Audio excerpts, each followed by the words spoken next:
An output parser is a piece of code that takes the raw text output from an LLM and converts it into a structured object. Unlike JSON mode or tool calling, parsers work with any LLM, even those without special features. They are particularly useful for open source models or when you want to extract structured data from freeform text. The simplest parser split the output by delimiters. For example, if you ask the model to output name as John, age as 30 as shown in the image, you can parse with regex or simple string splits. This works for highly constrained tasks but is brittle. The model might change the format. Always include the format in the prompt and use examples. LangChain provides several built-in output parsers.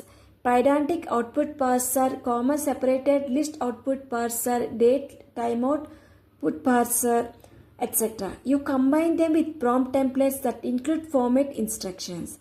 The parser will attempt to parse the LLM's response and raise an error on failure. This is much more reliable than manual parsing. Libraries like Guidance and LMQL allow you to constrain the LLM's generation at the token level. You can specify a grammar, for example JSON, Python object. The model can only produce tokens that fit the grammar. This guarantees structured output without post-processing. However, these libraries work only with open source models, not API models. Handling parsing failures. Parsers fail. The LLM might add extra text, miss fields, or use wrong delimiters. Always wrap parsing in try except. On failure, you can retry with a different prompt. Add more examples. Use a fallback parser, for example, regex as backup. Ask the LLM to correct itself by showing the parsing error. For production, log all failed parsers to improve your prompts. Use output parsers when you are using an LLM that doesn't support JSON mode or tool calling. For example, older open source.